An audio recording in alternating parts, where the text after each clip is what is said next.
if the parent says, I got to talk to dad, we're going to give him a list of things, right? So dad can compare apples to oranges. Lifetime guarantee, maybe late hours, maybe not, weekend, maybe not, lifetime retainers, whatever makes you different. Mom's got to go home with that and give it to dad. Don't pressure mom. Let her take time to go talk to dad. But the TC is going to follow up, right? So you're going to put in the appointment book. Perfect. So you can get all dad's questions answered.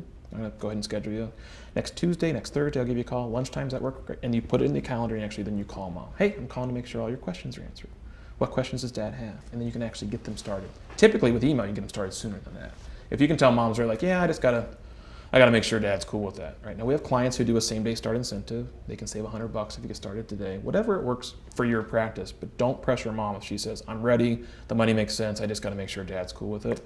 Don't pressure her, right? You want to do this ethically and persuade them where they're comfortable with you. Don't start the relationship off in a high-pressure situation. So how does that feel? Do you guys like, yeah? Got a good script down pat? It's good. Yeah. Do you want to practice the takeaway? Anything else you want to practice? So when it happens, I want you to be prepared. So let's do the takeaway, and you just be like really hardcore. This is the true I've done price it. shopper. The true price shopper, and the line is if you're willing to look past everything we have to offer. You know, or you can just even say it less aggressive than that. You can just say, you could do that. Let me send you somewhere that's reputably cheap. If they're truly looking for a good price, or if they're just not going to make a decision. Well, I don't know if we really want to take teeth out. They're just non-committal. You just say this might be something you're not ready for just yet, but our door is always open. We just let it leave open-ended. They're one of the 15%, right? So it might not be ready for this quite yet. So if you do that, do you quote them a price? I still give them a payment option sheet. Still give them all of it and say, listen, when you're ready, call us. Our door's always open, and we know that mom's probably not coming back. But we don't leave them feeling pressured or like a bad parent for not doing what we recommend. Yeah. So you want to have like a person that you're sending them to. Correct? Typically, I want to send them to a friend 20 minutes away that is cheaper, that does good quality work. Or a mom who's just really on the fence. They say, well, here's the mom you want to do this to. Well, we're still signing up for insurance, and dad really doesn't really. So if you got dad and they're going, well, I didn't have braces, and mom didn't have braces, so why does she need them? You want to do this might not be something you're ready for yet. Our door's always open. When you're ready, give us a call. I don't want her spending 20 minutes trying to convince someone, right, to get braces who doesn't have any interest in doing it, but they just wanted to see. A lot of parents will do this. Who this typically is a 16 or 17-year-old, and parents are going, it's my last chance to get this kid started before he leaves for college so I feel like a good parent, right? But they come in and then they put the blame on you guys because you are pressury or you're too expensive or there's some reason they actually come and say, we tried it, there's no way we could do it. So they feel better about themselves as a parent because what? They gave it one last try. And you know when they did this last time? When she was 14, and they did it when she was 12, and they probably did it when she was 8 or 10 when the dentist sent them. And every 2 years they come back and they kick the tires because they want to be a good parent, but they give some excuse financially why they don't. Don't pressure them. Just say, our door's always open. When you're ready, give us a call, right? You'll have 10 or 15% of these people that are just not going to start. Just let them go. Gotcha. Yeah. All right. So, Jasmine, it sounds like now is probably like not the best time for your family to move forward with treatment for Ashley in our office. The good news is our door is always open. If price is like the biggest barrier for you, I do have the name of the St. Louis Orthodontic University, who has an orthodontic program there that I'll get you their contact information, and you're going to get great care there. It's reputable but cheap, so we'll get you that info, and thanks for coming in. Yeah, it's perfect because what it gives her the chance to do is to speak highly of you, feel comfortable with you. She might eventually come back. We have parents that finally come back 3 years later. I finally saved up money. We've got a guy in Chicago sending money every month on like layaway for his kid that's not even ready yet. Stepdad, send the money in. So it gives them a chance to refer to you. Man, he was really nice. Man, his office was amazing. Yeah, we got to go somewhere like the university, but God, if I could afford him, I would have gone there. So you give them a chance to refer. You're doing that at the 5 to 7, like when you throw that number at them and they're like, we're expecting this to be 3,500 or or they got into your system somehow and they tell you at the very end, oh, by the way, we have Medicaid and we can't afford this. You don't want to make them feel bad because a lot of orthodontists on secret shopper tape are like, well, have a good day, or I guess no, just ethically tell them there's a way you can probably find this cheap at the university if your situation ever changes, and we plant a seed in their head because it usually happens. If grandma and grandpa want to pay for this and you want to give us a call, our door's always open. Sometimes grandma and grandpa will come back and pay for the young child who's in Medicaid. So you just don't put pressure on them. There's a certain number who aren't going to say yes, and you got to be okay with that. But we get so wrapped up in everyone's got to say yes. It's like we're almost desperate in there. Like, well, what if and we see it all the time. Well, I guess we could match No. You can't match fees unless you're going to use that doctor's overhead and use that doctor's office and use that doctor's equipment. You don't know what his overhead is. You can't match his fee, right? So you stick to your fee, but you find a way to finance it. You find a way to make it flexible for the parents who want to come along. The rest, you ethically let them go. Does that make sense? Cool. You And comfortable with the takeaway? Roughly 15%, would you say? Absolutely. Absolutely. I mean, if you average our last 5 years, it's 83 to 87%, depending on the year. There's never a month where we're below 75 or above 92. It hovers in there if we're really pushing hard, right? But I think 60, 65, we got a big runway to grab 20%. At 92, you've got to think this is probably going to come back down to 85, because statistics say in Journal of Consumer Research and in psychological studies that there's 15% of consumers who truly just look at, right? They're the cereal shoppers who go right down to the bottom and say, I'm on a budget, I'm on a fixed income, I got to get the cheap cereal. I know you want that, but we're not getting it.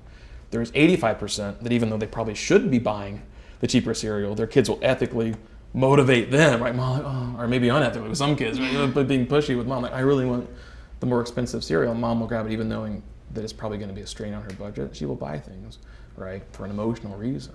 And this is an emotional buy. This is something where it's elective. She's not going to die if she doesn't get Invisalign, but mom wants to feel like she trusts you with her kid, and she likes that she can come after work or after school. She likes that you give her a second set of retainers, and she knows that this is going to put some strain on her budget, but she's willing to do it because guess what else she bought for her? She mentioned contacts. She's probably buying all this, what did you say, cheerleading and what was her sport? Golf. So she's a Volleyball. golfer. How much does a set of golf clubs cost? She's got $1,000 set of golf clubs in the car, right? Plus a golf lesson. So parents will spend on their kids, right? But you can't make them feel bad if they technically can't. Right, there's a certain percent of the population that truly, they are on a fixed income. You can't, they're going to come find you, and you can't beat yourself up over not getting them to say yes. Gotcha. Yeah. So, but real quick, like the takeaway Yep. of 15%, that's what I'm saying is. How often am I taking away? Yeah. It's more like 1 or 2%, right? Okay. The other out of that 10 or 15 are the ones that just don't ever do it, right? They're the same people that never fix the car, and the pool's always half full with leaves. They just don't do anything in their lives. They don't make decisions, and that's okay, right? These are just people that aren't going to say yes to you. Gotcha. Yeah. And then we talked about the rating yourself on a scale of 1 to 10. Like, you know, how excited are you to get braces on? 10 being, you know, you can't wait. 1 being like, heck no, not. The operative word there is 2 words, is I'm curious. When you say I'm curious, people lean into that statement because they're curious what you're curious about. It's like telling someone, don't think of a white elephant, right? The instantaneous thought in your head is a white elephant. So if I say I'm curious, you're like, well, what the hell is this guy curious about? I say I'm curious. And you pause and you go, on a scale of 1 to 10, 10 being you're so excited you want them now, and 1 being you don't want them at all, where would you put yourself? I say it twice, I'm curious.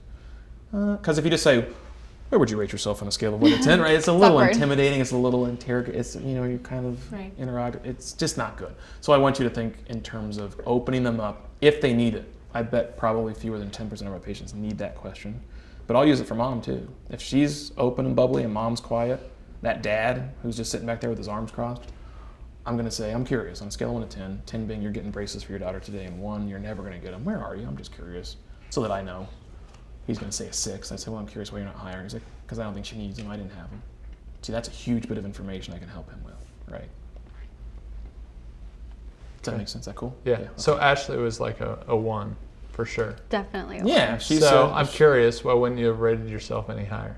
Oh, in the scenario we were playing, Yeah. I would say I don't want braces. I only want an Invisalign. I don't want something fixed on my teeth. I don't want something constantly there, especially when I'm playing golf and I'm traveling. Okay. I'm curious where you were 5 minutes ago when you agreed that yes. Oh, that was still a 1. Were you still here? Were you still here? cool. Check my pulse. What big questions do you guys have before we tail out?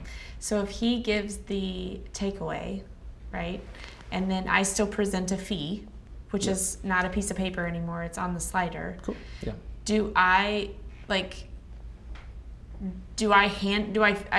Does he give them like the referral? Do I give them the referral? Do I reiterate that again? I usually let them ask you for it. Say, yeah, if he's presenting it so he can get out of the room. If we got a non-buyer, I don't want him staying there any longer than he has to. Right. It's like playing extra innings even though So he would say something Yeah. like, make sure you give that referral to the... Exactly. Okay. Yeah. And so, Yeah. And they'll usually, some of them will ask, and some of them will just say, yeah, because they do want to come see him. They just want to get their finances in order. But yeah, I wouldn't put them into a hard no sale follow-up sequence because probably not going to come back. Or he might say, You get to make that decision.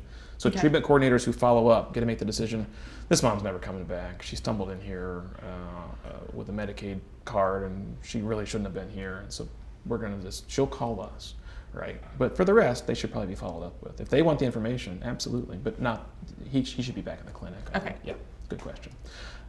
Cool. So here's the deal. Like, so you guys are going to go Monday morning, like storm the castle, charge the beaches, and you're going to probably start everyone who comes in. This is pretty typical. I mean, Andrea said that happened last time you went through this. So what we want you to do is stay consistent with it. So for the next 90 days, you'll be in a sequence. You can send objections to Ashley. You can fax back statistics, and you'll get feedback on if you got a bunch of moms saying no for the same reason. We can send you letters and emails and postcards to address those objections. We can also get on the phone and help refresh this for you, okay? So we'll put you in an Infusionsoft sequence. You've got your dog tags. You'll probably get some cool dog tags. And to remind you that this truly is a boot camp, right? It's literally, it's kind of like hand-to-hand combat, right? You gotta like be prepared for it because otherwise consumers just don't make decisions. So another tip for all of you, if you're not doing it now, is to make sure you're recording at least once a month with a camera in the TC room, looking at and watching film, right? Football players watch film. Professional speakers watch film. Elton John and famous musicians, even though they're famous, they still actually go back and listen to their performances so that they can get better, right? So you've heard my story. If I'm a football player and I'm on the line and I'm coming off the line going left and the coach says, hey, every time you come off the line, you're going left and you should be going right. And I go, no, I'm not. He's like, yeah, you are. And I'm like, no, I'm not. He's like, yeah, well, let's go watch the film. And I watched the film and son of a gun, I'm going left and I should be going right. So the only way to get better as a professional is actually to watch film. So I want you guys in the TC room recording at least once a month, probably for a few days. And then here's how this works. So if you're the TC and you're watching film, you watch it and you get to review you before he ever watches it and reviews you, right? Because if he reviews you or vice versa with associates, this can get real tricky. When we review someone, like, so if we took a picture, what would happen? You would look at the picture and go, oh, my hair is like not right. And I would look at mine and go, God, I'm getting fat. And you would go like, oh my gosh, my hair. But I would say, you look really nice. And I would say, you look really nice. And you would say, well, you look nice. But we are our own worst critic, right? We always criticize us first. So please don't take your film and watch it and see the TC do 12 things wrong and jump all over her, right? Because guess what will happen if she watches the film? She'll jump all over herself. She'll go, oh my gosh, I totally forgot to get the gift. I didn't do the objections at all. Oh my gosh, I never even talked to mom about those objections in front of the doctor again. She'll beat herself up worse than you will. So you watch it and rate yourself. In your book, there's a rating form. You get to rate yourself, and then he'll watch it and he'll rate himself. And then you guys meet over breakfast and talk about, all right, what'd you find? Yep, you gave yourself a 2 there. Yeah, I did too, so we'll work on that. But so we've got clients who have called me and said, I know you told me not to do this. I know you told me not to watch it and then to go straight and talk to them. But I watched it and I went and I called them and I jumped all over them. It's just not, it's like the employee feels like you had the rug pulled out from underneath you because you weren't there. And it was a difficult mom and it was hard. And you don't know what it's like until you were there. So with associate doctors or employees, you got to make sure you let them watch it first. Cool. And then you guys watch it together. But I would watch it at least once a month, okay? And that's how you get better. Pros watch film. Cool. All right. So I had fun. Hope you guys had fun. Was this a good day? Got a lot. Refresher for Yeah. Andrea. It was. Right. Jasmine got immersed through baptism. Yeah. Right. Put you guys through the sequence. She's available for phone calls and stuff. Yeah. But Awesome. nice work. So you did awesome. And All right. she's a better role player, right, than she ever gave herself credit for. So nice job. Very cool. All right, guys. All right. Thanks. Thank you, Ashley. Thank you. Thank you, good sir. Dustin. Good to see you again. Absolutely. Yeah.